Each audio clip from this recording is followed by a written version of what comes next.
And we're back. I think probably what happened is that, you know, all the love that you guys were putting out there for the library team broke the internet. But don't worry, we're back. Our connection's stronger than ever. Nice. Could be the hooch. Could be the hooch, too. Should I continue or start? Yes, and also let us know. Basically, if you comment on the live stream, you could be the winner of a bunch of the books discussed. But if the live stream cut out while Chris was chatting, let us know, and he will bring it right back to what he was chatting about. Okay. Yes, if you missed any of Chris's presentation about Christopher Moore's book Noir, or as Chris likes to call it, More Noir. More Noir. Just go to Library Love Fest, because everything that we talked about or hope to talk about, if we don't get to it, will be on the website. Okay, so quickly, let me start with my book, which is The Magnificent Esme Wells by Adrienne Sharp. This is a wonderful coming-of-age novel. Adrienne Sharp is the best-selling author of The True Memoirs of Little Kay, and she knocks it out of the park again with this book. This is told by Esme Wells, looking back on her life. Well, she's about 20 when she's narrating the story, and it's about her life with her mother and her father as they in 1930s and 40s Hollywood and Las Vegas. So the author has recreated that time and that place and this crazy little family, because he's kind of a huckster and the mother's kind of a showgirl wannabe, and they kind of use the kid to get what they need, and then they sort of make friends with who ends up to be their Uncle Benny, but he's actually Bugsy Siegel, and he's starting the Flamingo Hotel. So they all go to Vegas, and they're going to make it big. And so this is the story of her life, her coming of age, and everything that happens to her. And the author, as I say, has done such great research that she'll throw in like Jimmy Durante or Mickey Rooney and Judy Garland and Frank Sinatra. They'll just make these little cameos in the book, and so it's heartfelt and it's funny, it's tender, and she's a character. She's a real. It's kind of like Paper Moon with Ryan Tatum O'Neal and Ryan O'Neal. It reminded me of that. There's a lot of library love on Edelweiss already for this. Jen Dayton, who's a librarian at Darien Library, was a huge supporter of this book the second it came out, and so she has not stopped talking about it, and I'm grateful to her because other librarians are jumping on the bandwagon. So that's it in a nutshell. I have one really great quote, which I'll read quickly, and this is by Janet Fitch, the author of White Oleander, and she says, "In The Magnificent Esme Wells, Adrienne Sharp brilliantly recreates the tawdry magic of twin dream machines, studio-era Hollywood and early Las Vegas, in this tale of a boom-and-bust childhood of the scrappy, precocious Esme Wells, her gopher-broke parents, and the toll these dreams took on their dreamers." So, and I just came back from Las Vegas, and I went to the Flamingo Hotel, where I saw this homage, this big shrine to Bugsy Siegel, which is such an amazing character. The whole place it sort of has that, very early Las Vegas feel at the back of the Flamingo Hotel. Why am I telling you this? Because I've had champagne. But anyway, it's great. So I loved it. I hope you love it too. Please, if you want to meet a really cool character and keep her in your heart forever, read Esme Wells. She's magnificent. Now, Lainey, we're going to stop you, and we're going to get... a drink? Well, yeah, we could have a drink. Could you pour her a drink? Oh, pour her a drink, yeah. We have a special guest who's going to talk to you about a book that is special to her heart and special to our hearts. So we're going to... This is... Hello! And while we're waiting for our guest, we have a bunch of love. Carla saying, glad you're back. Vishal saying, glad you're back. Casey just said, yay! Kanza, in all caps, yes, I love these! Yay! And Nicole, also glad you're back. Casey is saying, have a drink for me, I have to work later. Okay. All right, Casey. We're making this for you right now. Oh, okay. This is Jennifer Barth. Jennifer, do you want to introduce yourself? Hi, everyone. I am an executive editor at Harper, and I am so excited to be here because I was lured to this same event a little bit ago under the pretense that I would be in the Tiki Hut, and when I showed up, there was no Tiki Hut, and I was quite sad. That's because Chris was out that day, and I don't know how to put it together. So that was really it. But so Virginia, kindly agreed to make it right by inviting me here today. You're and bonkers. I couldn't be happier. So cheers to the Tiki Hut and cheers to the book I'm going to talk about, which is our lead summer breakout fiction title, which is called The Perfect Mother by Amy Malloy. And I don't know if this is going to be, if this will do justice on the camera, but this is our ARE step back. And if you look on, I don't know where we would have it posted. We have a super cool animated cover for this. Oh, I know where you can look for it. You can go to Kerry Washington's Instagram and look for it because she has optioned the film rights. She is going to play one of the characters in the book, and she is super, super excited about the book. And we are super excited to have her on board. So I know you guys have had a chance to dip in, and I think the thing about this book is that it is one of those, you start it and then you have to be ready to not be able to stop reading, because it is just one of those 1-2 sitting reads. The short chapters, cliffhangers, different points of view, and I have not met a single reader, and this is people in the business, who has guessed the ending. Ditto. Testament. Yeah. You can tell them what it's about. So, The Perfect Mother is set in Brooklyn, contemporary setting, and it features a group of new mothers who have all met through a website that, turned into a mommy group. There is one dad, they call him Token, and that they forget what his real name is, so his name is Token in the book. And they all bond, before they even have their babies, they bond over these meetings and get-togethers. And they have their children, and they're all finding it a little harder and different than they expected.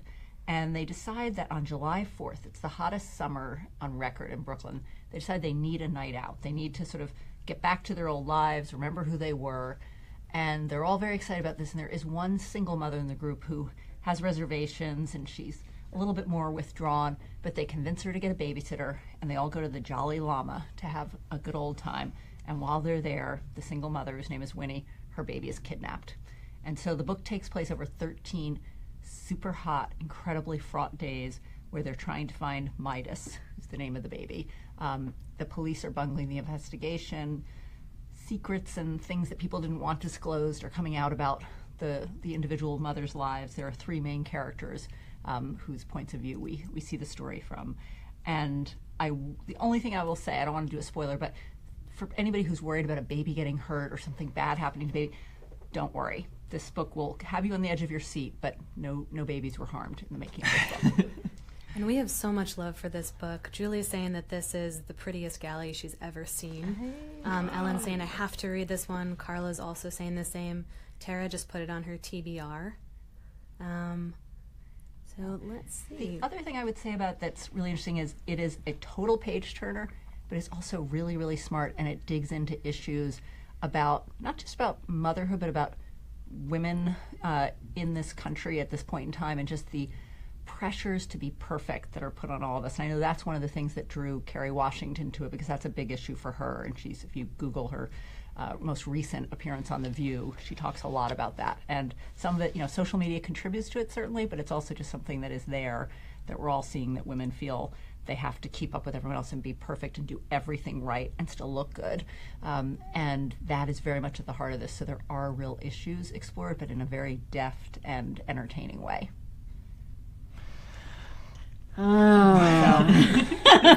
Get an ARE while supplies last. And I would love to hear directly from people if they read it. I'm at jennifer.barth@harpercollins.com. And I would absolutely, love feedback and would love to hear what people are responding to in the book. That was great. Cheers. Cheers. Well, here's to this book. I read it and loved it. All 3 of us have read this book, and honestly, it's one of those. And it's everything that you said, and I thought it was really good when you and I were talking the other day when you said, if you aren't a mother, I'm not a mother, and I love this book. And if you are a mother, you don't have to be afraid to read this book. And I thought the characters were so real. I thought the dialogue was real. I could see them hanging out in this bar. I could see them just kind of blowing off steam, and their snappy, kind of witty repartee was really spot on. It didn't seem fake. It just rang true. And then when this thing happens, it's like, what are the odds? But as you go, you see, and it's really wonderful. So I cannot wait to see what happens in the movie. Yeah, no, I can't either. Congratulations. Thank you. And one last thing we forgot to mention is our associate publisher and in-house bartender is working up a delicious recipe for a drink we're going to call the Perfect Mother. So stay tuned for that. We will post it on the website, and if anybody wants to suggest any improvements or tweaks or adaptations, we are all ears. Yeah, it'll be tiki appropriate. It does sound tiki appropriate. Maybe we'll have to. Doug has offered to mix it on camera, so maybe we'll have to do that. So tune in for another. Stay tuned for another episode of Let's Get Drunk in a Tiki Hut. Buzzed. It's a buzz panel, right? It's a buzz panel. Yep. So thank you so much. Thank you, Nobody can do guys. it justice like an editor, because you're the one who sniffed it out, who bought it, who loves it, and I mean that's. I will have to say though, there was a lot of love in-house supporting the acquisition, because it was a very quick preemptive strike that we did, because there were a lot of editors out there circling it. I'm so glad you got it. Yeah, I am I'm too. psyched. Thank you, guys. That's great. Can I Thank take this you. with me? Yeah, sure. Hope you have a whole pass with that booze. Okay, thank you, Jen. She's our honorary Library Love Fest member. Jen has been coming to American Library Association conferences, and she's fabulous. So, like she said, if you want to write to her about the book after you've read it, it's on Edelweiss, Jennifer.Barth, B as in boy, ARTH.com. So, And also, if you're just tuning in now, we have a ton of love for The Perfect Mother. Kim's reading it right now. Judy loves this so much. Greg says it sounds great. Betty loves the idea of a drink named after it. Betty, definitely tune in next time. We'll probably be mixing the drink live. yes. And also, just a reminder, if you're just joining us now, we're live with the library team here at HarperCollins, talking about their favorite upcoming books, long-standing favorites, and if you comment on the Bookster live stream, you could win a whole pile of these books sent directly to you, maybe even including The Perfect Mother. Maybe. Okay, we want to keep it moving because we have a lot of books and we had a little technical difficulty, so we're going to go as fast as we can. Okay, you're next. And go. And go. So, I'm going to talk about someone librarians all know and love, Susan Wiggs. So this is Map of the Heart and Family Tree, which are her last two novels. I don't have a picture yet because we don't have the cover for her new one, but her new one will be called Between You and Me, and it comes out in June. I just finished it and it was lovely. I had a lot of fun reading it. I got through it in like 24 hours. It was great.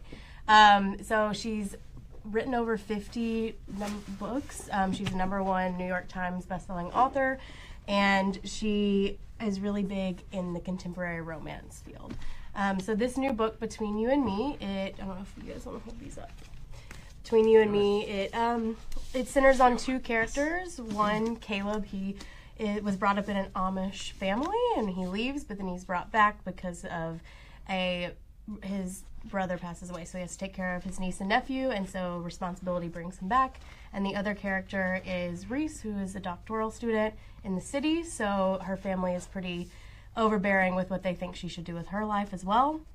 And after a horrific farming accident, the nephew is brought into the city, so they're kind of thrown into this world that they don't really know too well, and so Reese and Caleb kind of get to know each other, and she takes him under his wing, or her wing, and tells him kind of about the city, but he teaches her some things as well. It's a really fun read, and it's sweet, but the main thing is it really juxtaposes families, and they're from totally different areas and not the same family at all, but they kind of have the same thoughts for them growing up, and they kind of have to find themselves in it. So I really enjoyed it. Yay! Susan Wiggs. Susan Wiggs. We have a bunch of Susan Wiggs fans out here. Yeah. Nicole's saying that Susan Wiggs is always checked out at the library. Oh, good. Probably because of these guys' awesome recommendations. Wow. And Susan Wiggs will be at ALA Midwinter. So So if anybody's coming to Denver, come talk to us because she's going to be speaking at a tea and she's going to be signing books at the HarperCollins booth. And she's super awesome and sweet. I've met her once before, and it was a great experience. I was completely charmed. So, And she has a really cool website. there we are. So there you go. All Susan, all the time. Who goes next? wanna go? Sure, Okay. I'll go. So I have a debut that I am absolutely thrilled to talk about. So this is one that I don't want to say pressured. The marketing director, Jennifer Murphy, I don't know if she's watching, with Harper, told me about this book and highly suggested I read it. And I was in the middle of maybe 1 or 2 or 3 or 4 other books at that moment. So I put it off for a little bit.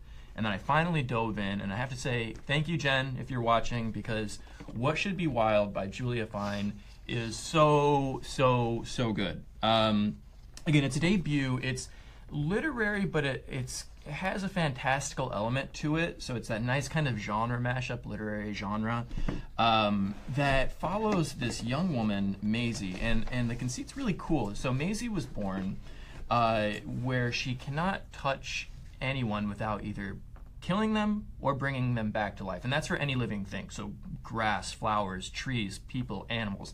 Anything she touches will either die, and if she accidentally touches someone and kills them, she can also bring them back.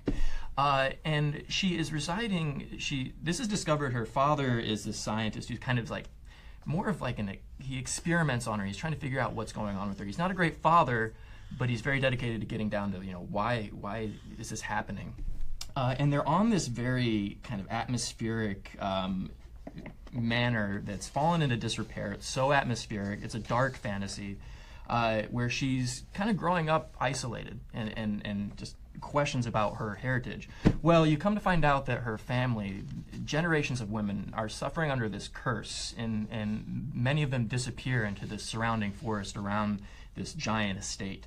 So it has this great setting, and again, this Maisie, as she comes to terms with her curse, really, and her power, she starts asking questions, and she wonders if the answers reside in this wood surrounding this estate.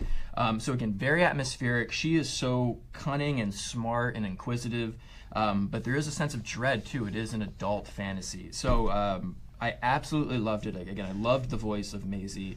This is great for fans of Margaret Atwood, Kelly Link, anyone who read The Golem and the Genie, which I know is a librarian favorite, and The Night Circus. So good. And I'll have a quote for you by Annie Hartnett, who's the author of Rabbit Cake.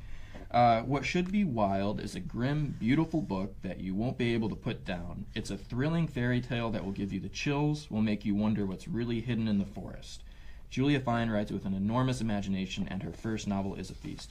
Yes, Andy, I completely agree. This goes on sale in May, so again, a little bit of a wait, but you'll be hearing more and more as we near pub date on this one. It's going to be a thing. And we'll be posting a list of purchase and pre-orders links onto the live stream after this, so you can check it out and you can order whichever of the books you're interested in. Belinda's saying that you always have the most amazing books to discuss. Rick, Jen, Lillian, and Marianne, Carla, and Nicole are all really excited to read this book. Awesome. Yay. You're so jazzed about that one. It's so good. It's so good. Yeah, it's great. It's great And that also, just a reminder, if you're just tuning in with us, we're live at HarperCollins with the library team, and if you comment on the live stream, you could be a winner of a bunch of these books. So say hi, let us know what you're interested in reading, and what's next. Okay. I'm going to go next. I have 17 pieces of paper printed out. These two must be laughing inside. They know not to do it outside. Because I keep finding all these little pieces that I want to talk about this book. And so I printed out all this stuff. And all I'm going to tell you is that this book is so good. This is Christine Lottie, True Stories from an Unreliable Eyewitness, Feminist Coming of Age. So everybody knows who Christine Lottie is. She is award-winning actress and director. You've seen her in movies and you've seen her in television. Her breakthrough role was in Justice for All with Al Pacino. She got an Academy Award nomination for Best Supporting Actress in Swing Shift, and she won an Academy Award for Best Short Film Live Action for Lieberman in Love, in which she starred and directed. And a lot of you probably know her from Chicago Hope and Law & Order and a ton of other things, and she's amazing. And maybe some of you even remember when she was accepting her award. Well, her award was announced for the Golden Globes, but she was in the bathroom. Oh, my God. Who remembers that? I remember that. I thought it was amazing. They called out her name, and they were like, and Robin Williams had to take the stage and get up there and act all crazy because they knew that she was there. And then she wasn't there, and she thought that they were, her award was going to be announced later on in the program, but it ended up being announced while she was in the ladies' room. So then she went running down, and she she got on the stage, and she just forgot everything she was going to say, and just said, "I was in the bathroom," and it was hilarious and real. And hilarious and real, actually, I think are the two words that I would use to describe this book, which are essays. This is the first time she's written anything. And they're essays on her life, and she's so great. I mean, she's so honest and smart and funny and vulnerable, and shares parts of her life that you think, oh man. Sometimes I found myself seriously welling up, and other times I was laughing out loud at this book. You can pick it up at any point, in the book, but it's just so good. All right, so I just want to tell you a couple of things on page 111 of my notes, because I can't stop printing out stuff. So this essay collection, very poignant, and she separates it into three major periods of her life: her childhood, and then her early journey as an actress and activist, and then the realities of being a middle-aged woman in Hollywood today. So she was one of 6 kids. Her father was a surgeon. Her mother has this really interesting story. I mean, why do I care about Christine Lottie's mother?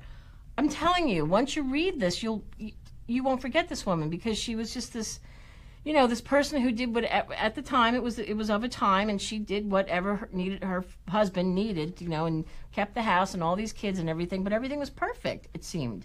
And so when she sort of comes into her own, Christine Lottie's mother, she blossoms, and she learns how to fly a plane, and she learns how to paint, and all of this stuff comes out of her. And that's just one essay. There are so many in here. She talks about her sister who had bipolar disorder, and she's very honest about all of this stuff. And honestly, I don't think that you need to be a Christine Lottie fan. Not that you wouldn't be, because she's really wonderful, but I think that regardless of who she is, these stories are so tender and kind of speak to a lot of different families. It all looks good on the outside, kids, but, there's stuff going on. We all got stuff going on. And she shares it. And she talks about Hollywood and what it's like. It's like, a certain age, in the 60s. And that's not old, but, it's Hollywood. So she talks about what that's like, and, what's it like to do a love scene. I mean, there's really cool stuff in this book.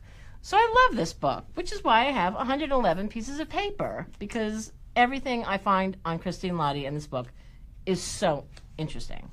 And that's all I want to tell you. You need to read this book, and you will love it. I promise you. Ta-da! Okay. So the next one I'm going to talk about is called All the Ever Afters by Danielle Teller. Actually, Danielle Teller was in the medical community, so it's interesting that she's doing this novel, but it's the secret, untold story of Cinderella's stepmother, her evil stepmother, as some people like to say. I knew that I wanted to read it because I love fairy tales, but also because the cover is really cool.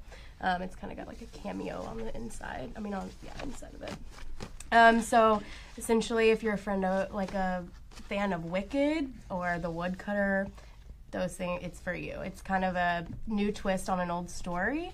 So Agnes, who is the stepmother's name, she is born into poverty. She goes to work, and she just, through hard work, she becomes a lady. So she overcomes class struggles, and with the new stepdaughter she has, she loves and she's taken care of. But when the father dies, she realizes she could be a little spoiled, so she wants to teach her some lessons. And sometimes rumors begin when you make your lady of a daughter do some hard work in the laundry room. So it's a great story. I thought it was going to be very fantasy, kind of magical, but it's not. And there's a quote in the book that says, as usual, the truth is more mundane. So it's just kind of how rumors spread and how prejudice can affect what you think of people.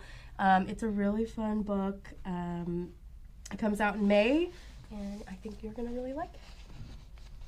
Nice. And Carla is super excited about this cover. Kim already put it on her TBR list. Yeah, it's beautiful. We're not kind to the TBR list. They will overflow, hopefully. True. But that is true. It's a good problem to have, I think. And Betty actually just commented that she sees all the beautiful lies in a stack. That's on a TBR list. Oh, Peter Swanson. We love him. Yeah, I think that goes on sale. Where is it?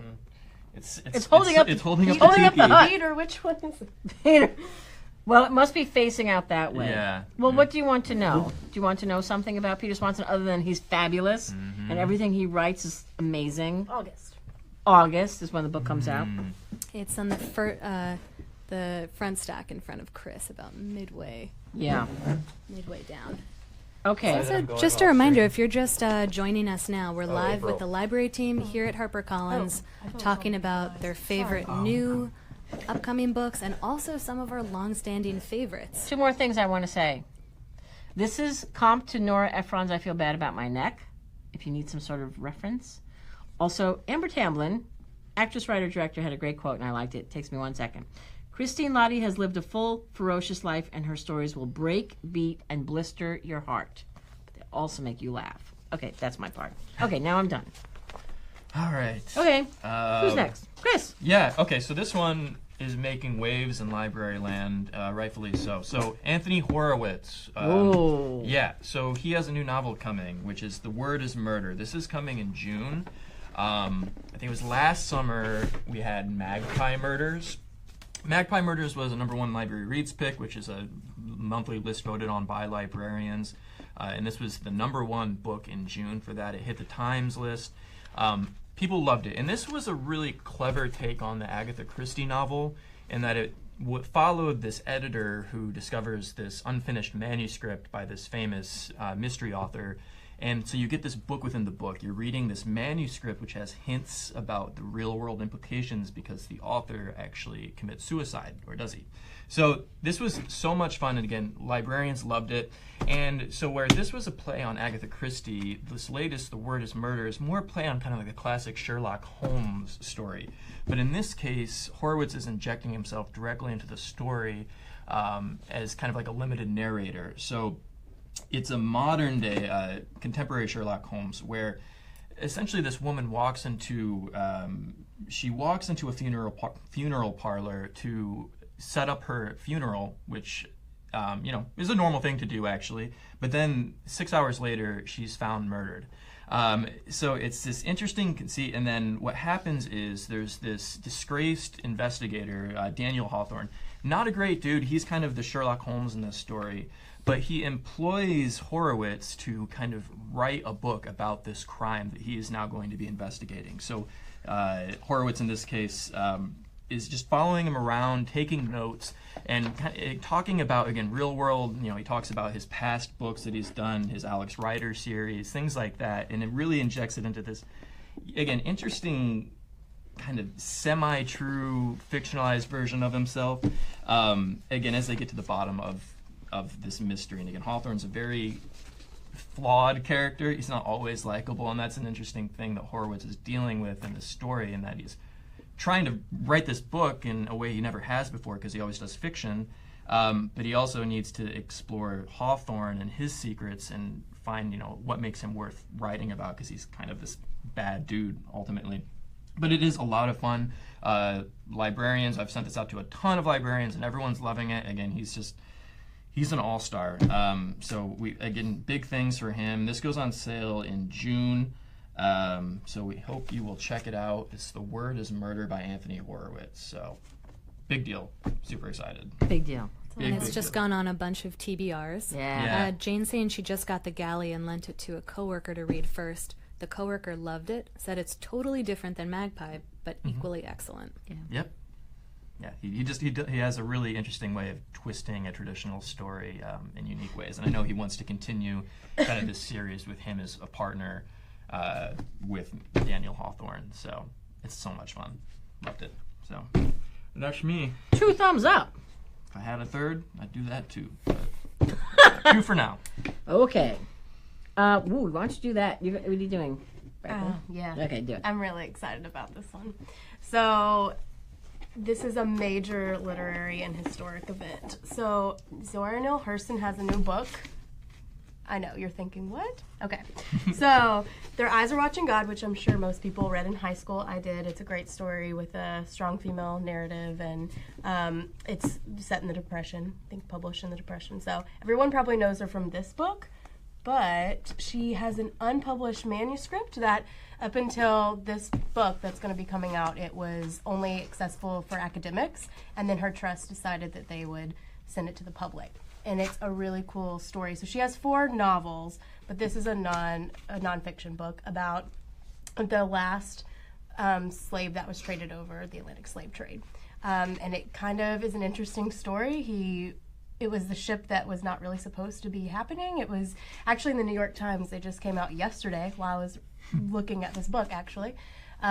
Physically. I was looking and read the article, but they found bits of this ship in the river. So it's very topical. So the man, whose name is Kosala, but he goes by Cujo Lewis, and he's from Alabama. He was traded 5 years before the Civil War broke out, so he had 5 years of slavery that he went through, and he kind of found himself like stuck in this area he didn't really understand. He wasn't a slave, but he didn't really understand the language either because he was new, and it's just a great story. So Zora went down to write an article about this man, and then later on she went back and continued to get to know him, and this is his story, and it's really sweet. He is so excited that someone wants to write his story down, and he says he wants someone to go back to Africa and say, oh, I know him, which is very sweet. But it's in a vernacular. It must have taken her forever to get all of the words right. It has a new section by a scholar of her that's in there. It kind of tells a little bit of why this happened. It's a major event. It's one of her first, so it really shaped how she wrote later on. I'm really excited about this. I love her, so it's great. Yeah, that's great. I mean, we're really excited when we found out that we had this. We're quite honored to be the publisher of her work. So that's a big publishing event for us, for everybody. Excellent, Missy. Mm-hmm. We have a lot of enthusiasm about this. Beverly is also saying thank you to the team for the great recommendations. Cheryl asked if there will be a list of books mentioned. Yes, Cheryl will be posting the links, pre-order and purchase to the Bookster live stream, HarperCollins, Book Studio 16, Library Love Fest, and Vanessa actually just put out maybe one of the best hashtags we've ever gotten. Hashtag growing my TBR with HarperCollins Live. Hey! Can we steal that? I don't know. Ask her. Vanessa, let us know if we can steal that one, okay? Thanks, Vanessa. And yes. We'll send you stuff. Okay. Should we keep going? Yes, definitely. All right. Are people starting to, hang up or whatever they do, log off? It's 11:20. Nope. I think the only thing that's piling up are TBR lists. Okay, good. Okay. All right. I'll go next with this book called The Kick Flip Boys by Neil Thompson. Neil Thompson is the author of 4 nonfiction books, including A Curious Man, The Strange and Brilliant Life of Robert, believe it or not, Ripley, and also Driving with the Devil, Southern Moonshine, Detroit Wheels, and The Birth of NASCAR. So this is his story about his parenting experiences with his 2 sons, who are avid skateboarders. Okay. This is a different kind of a parenting book, because that's really what this is. I think between Christine Lottie and Neil Thompson, I'm pretty impressed by the honesty and the vulnerability that these people are sharing on the pages of their books, because that's what he's doing too. He's talking about how his kids they didn't join the regular baseball and soccer and football and all that kind of stuff. It wasn't their jam. And so when his kids were one of them was about 8 years old, and he took him to, he was trying to learn a certain maneuver on his skateboard, and he saw that in this community, because he tried, and finally he got it. And when he did get it, the kid. The community kind of rallied around him, but not in this big crazy way, but more like okay, kid, you got it. And it was sort of this, not overblown, not over the top thing, but more, I don't know, just more like an understood language almost that they had, that they all know. They were all different people, mostly guys, I think a couple girls, but all ages. And it's almost like I don't know, it's just a community in and of itself. And so he saw that that this is how his kids gravitated to this sport, and he was thrilled about that. He also saw that it was maybe something that was sort of a sport for kids that didn't fit into the typical, the group sports where the parents are hanging out on the bleachers and everybody's, bringing the snacks and everybody's rah, rah, rah. That's not obviously what this is. This is his experiences as these kids get older. They are becoming more independent. Naturally, they're getting older, but they're also more rebellious. And so it started out as like him taking the kids, because he's a writer, so he's got more flexibility with his schedule. So him taking the kids to a skate park is now like, we want to go on our own.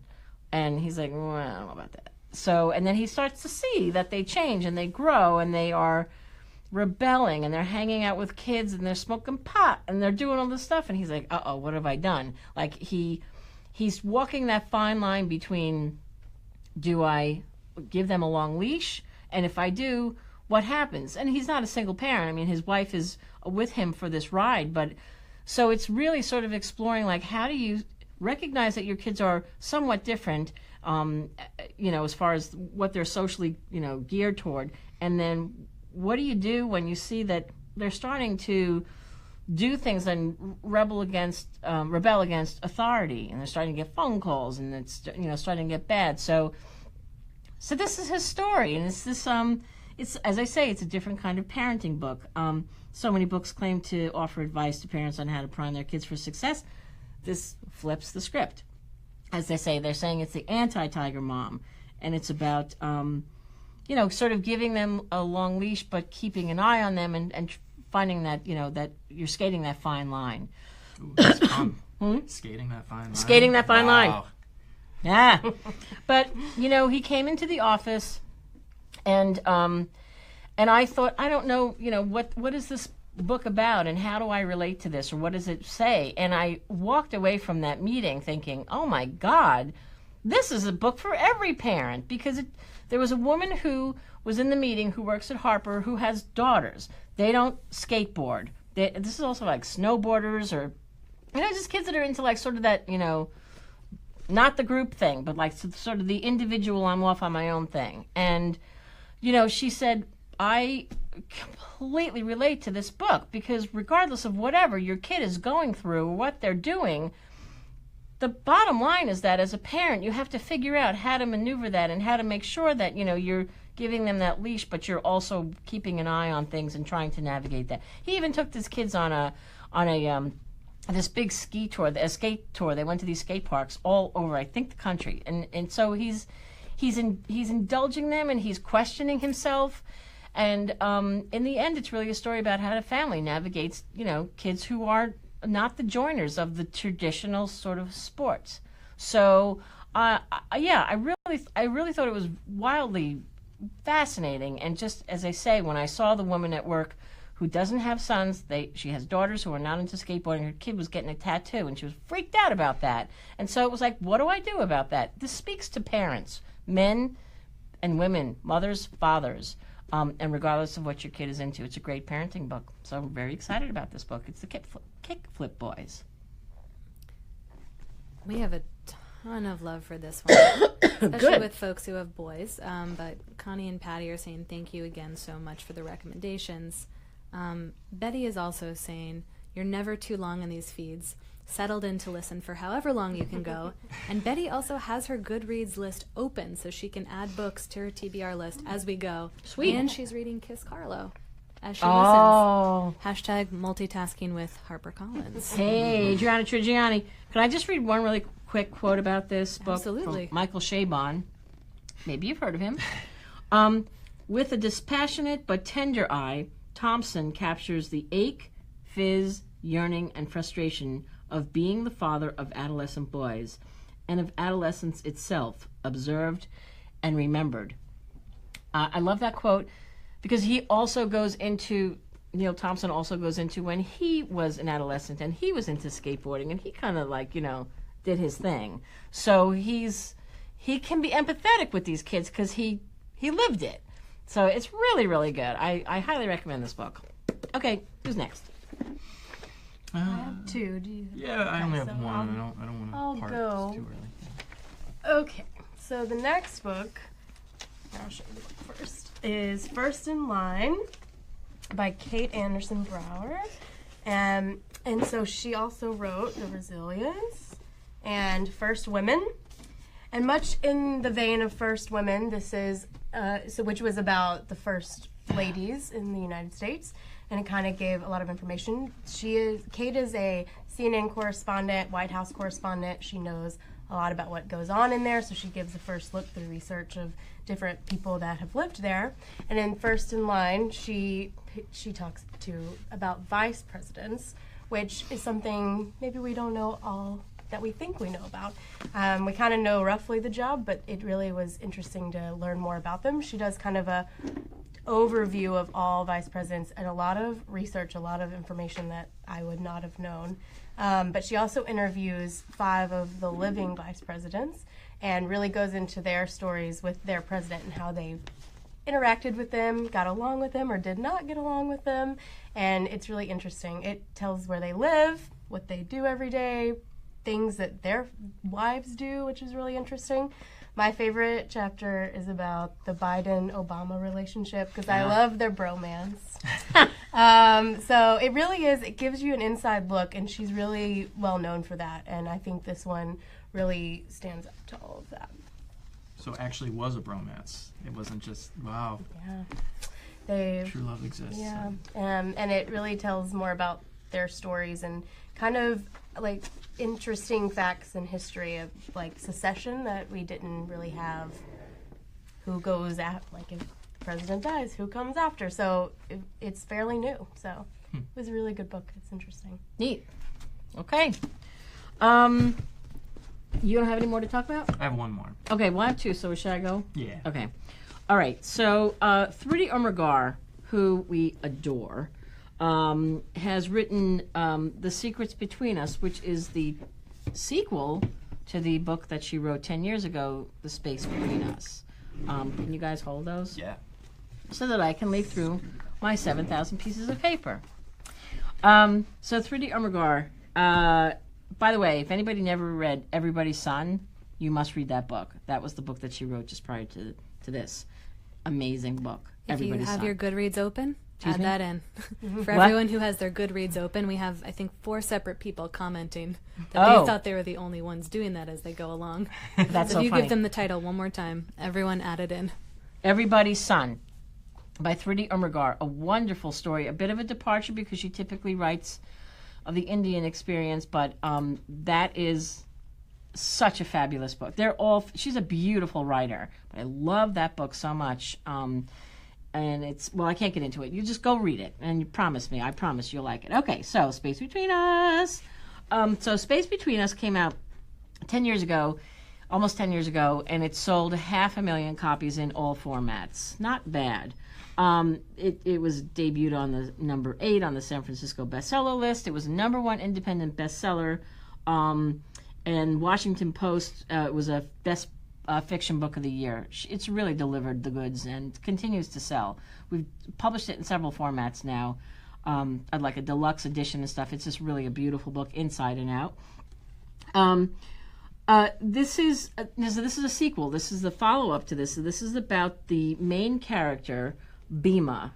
She was the main character in The Space Between Us, and now in the sequel, this is she's the former servant who struggles against circumstances of class and misfortune to forge a new path for herself and her granddaughter in modern India. So she's poor and illiterate, and she worked faithfully for this family, an upper middle class Parsi household, and she worked there for more than 20 years. Something happened, and she had to step up and speak the truth about a crime that took place against her family, and in doing so, was kicked out.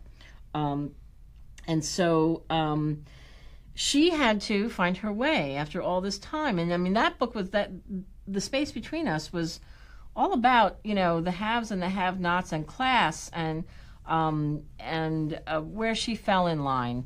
But she did have this, you know, this relationship, albeit they were, you know, quite, it was quite different. But she had this relationship with the woman who ran the house. But then this happened, and she was dismissed. So that rocked her world, and now she's got to look for work. And so she meets with this woman whose name is Parvati, and she's this sort of bitter older lady, and they start this business together, and fate sort of puts these two together. It's getting dusty in here, and as they piece their life together, and they start this business where they're selling foods and products at this market, they sort of navigate around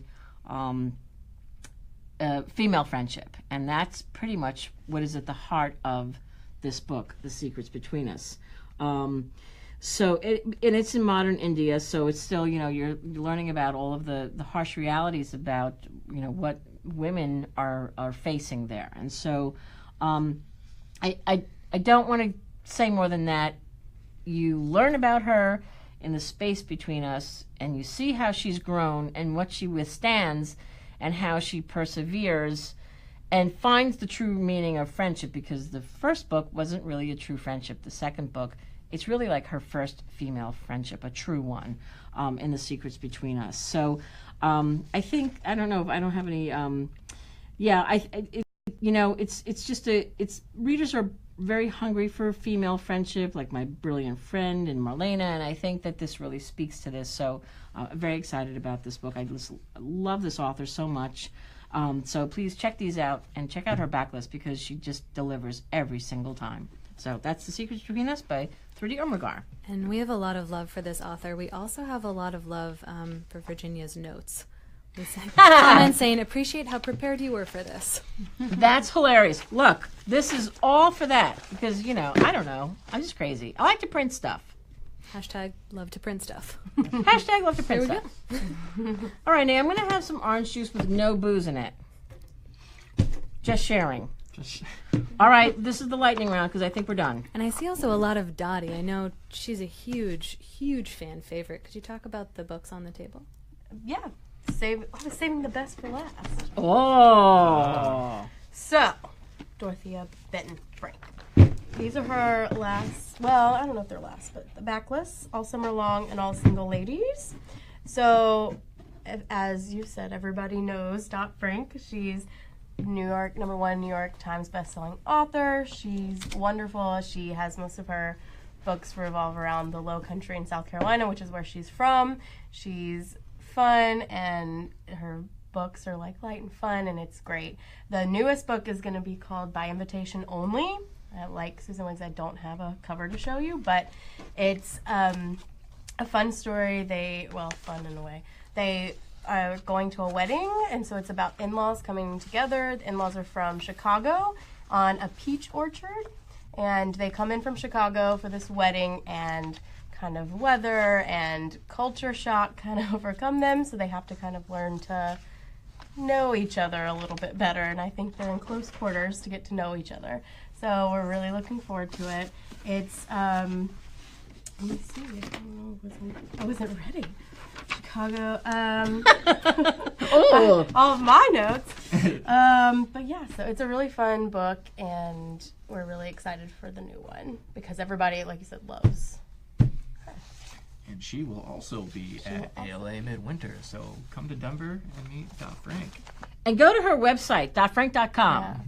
And I checked out some Facebook videos of her. She seems so fun and nice. She is great. She is so funny. She's so sassy. She's so smart. She's just a really good person.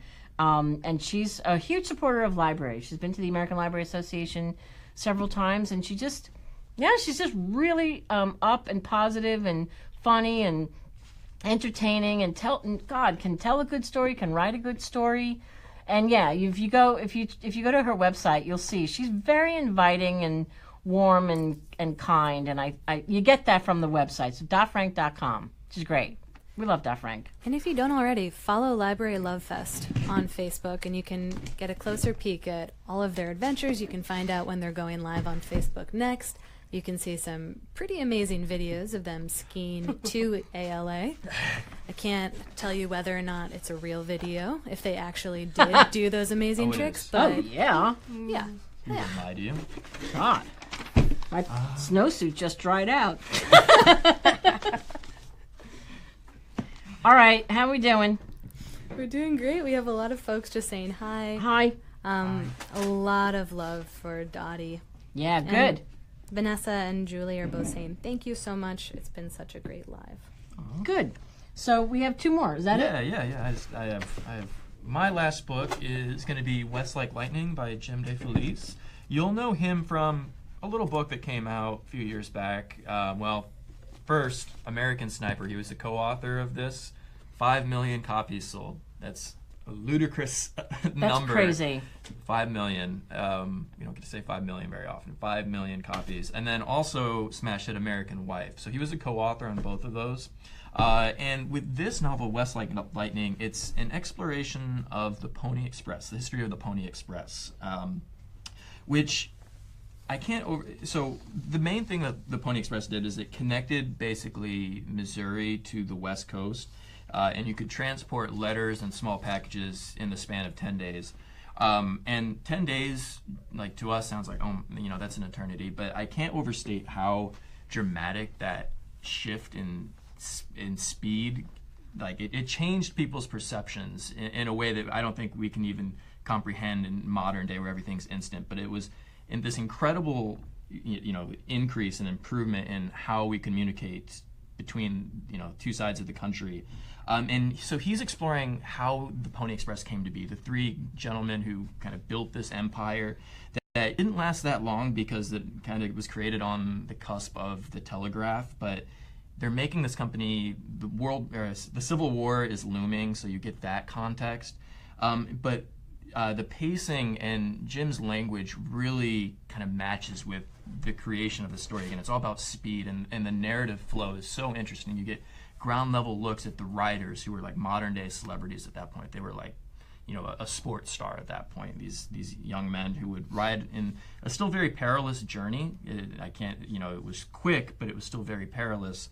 But it changed the way the country functioned, and it had, and it really was like the American value thing, that rugged individualism and perseverance and just taking the opportunity and problem solving. And so it's this incredible company that was, again, the first of its kind essentially, and again changed the way that the country was structured, and again people's perception of space and time, because again 10 days was like this mind-blowing figure to get from one end to the other. So it's a really fascinating read, and all the ground level details are so incredible. Jim actually traveled the Pony Express route to do his research, and you can tell it's deeply researched, but again just very fast-paced and entertaining at the same time. This is a real winner. It goes on sale in May. It's Westlake Lightning by Jim DeFelice. Beautiful. Yeah, it's super cool. Yeah. We have some librarians doing some stuff with that author. So anyway, let us know if there's anything that you want to, if you're interested in having any of these authors come to your library, shoot us an email. We will always try to do our best to get an author to your library. If not these authors in the future, but you should talk to us. Okay, and the last book that we're going to talk about is Simon Winchester's The Perfectionists, How Precision Engineers Created the Modern World. This is not the final jacket, though this is the final jacket. It's not the book. It's the jacket. Duh. Okay, so, Simon Winchester, what can I say? You guys know him. He wrote The Professor and the Madman. He wrote, which I don't have here, but he wrote Pacific. He's written Krakatoa. He is an amazing, brilliant, classy, debonair, British, lovely man. who worked with for a long time. He's been to ALA a bunch of times, and he's just boy, can he tell a story. So he's done biographies. He's done biographies in a way of the world, talking about Krakatoa, talking about these these phenomena that take place in our world. And now he's veered off a little bit. He's doing it. He's definitely he's written a biography in a sense of precision, of people who were in its infancy, people who worked in minutia to get things precise, and in doing so, all of those things have ramifications that affect us today. He came into the office, and it was fascinating. They gave us a piece from the book about the Rolls-Royce cars, and he starts that chapter off by saying how he closes the trunk of the car, and he cuts himself on something, and he can't figure out what that is, and so he's running his hand along the car, which is like, it's a Rolls-Royce, it's like it should be perfect, and it's not. There's a screw sticking out of something. There's an imperfection. Something is not perfect, and because it's not perfect, he's cut himself. So he goes through this whole story about the manufacturing of the Rolls-Royce, and how sometimes there's a thing about the Rolls-Royce and Fords, and affordable assembly line Ford cars had exceptional precision versus this luxury custom-made Rolls-Royce cars that had some flaws in it. And so he starts the book with talking about these five men, this quintet of pioneers, and they are men who, as I say, they shaped today's world. It's about their unparalleled work of minutia. So quickly, I'll tell you who they were, because I think it's fascinating. So John Wilkinson, he invented perfectly round cylinders, which forever changed the steam engine business. And he talked about this in this breakfast, and it was like, I never thought about that before, but here you are, like there's this plate, and it has to be perfect, and it has to be round, and then the steam has to push it up, and next thing you know, train's moving. Everything starts from these little, these granules of these ideas, and then how it has to be perfect. Joseph Brahma, he created the banknote numbering machine, the beer tap, thank you, Joseph, and the hydraulic press and locks. Jesse Ramsden crafted precise optical instruments. Henry Maudsley, he invented the concept of precision. He created this perfect sheet of steel, and then his peer, Joseph Whitworth, standardized it, and they're guides that are it's a framework for guides for railways, shipbuilding, car manufacturing industries to this day. This is not a biography. This is not. It is in a sense profiles of these very important pioneers, but it's also very fascinating. He's a great storyteller, and all this stuff is very accessible. It is not dry stuff. Trust me, that is not my jam. This is accessible, interesting, fascinating tidbits that you wouldn't probably know. A couple of things. I'll tell you a few. Like, why is Gun Valley called Gun Valley? Why is that called that? Why that there are more transistors at work at any given time than there are leaves on the trees in the world. That's crazy, and that is true. Why so many words having to do with cars and driving, garage, chauffeur, come from the French. How the English suddenly needed to invent locks because all these French people came over to the British Isles and the Brits were afraid that the French would rob them. These are great stories. And so it's more than just these profiles of these men, which is interesting in and of itself, but then you have all this other stuff. He's a fabulous storyteller. He's always engaging, and he's always interesting, and he's always accessible. He doesn't dumb it down, but he doesn't pretend that you should know this stuff. He's telling us, he's informing us. I think it's great. We have a winner on our hands. Everything he touches, he's so smart. But you can be smart and not relay that information in a way that people can get. And he does that in a very engaging, entertaining way. So Simon Winchester, we're very excited to have this book on our list. So again, not the physical book, but this is the jacket, The Perfectionists, Simon Winchester. Oh, I think we're done. Dunzo? Denzo. Thank Denzo? you, everyone, Denzo. so much for tuning in. Paige also asked if you guys can come to her house. So if you want to win a mimosa brunch date with Library Love Fest. Where does she something- live? I don't know. Paige, if you let us know where you live. Send a car, Paige. If you live near ALA. Yeah, right. Anyway, yeah, thank you so much, you guys, for tuning in. This was a lot of fun. And, write to us if you have any thoughts or comments or anything. I don't know. Just give us a shout. You know how to find us. Everything will be on librarylove.com. If not today, well, it'll be there today, won't it? Yeah. Whatever. Yeah. It'll be there. And so then you can see everything we talked about. So thank you so much for tuning in. So some of these books, you know about somebody like Simon Winchester. He's not under the radar, though we are over the moon about him. But then perhaps, you may not know about some of these other books, brand new books. So we have a range here. We're pretty jazzed about all of them. So thank you for listening. Toodles.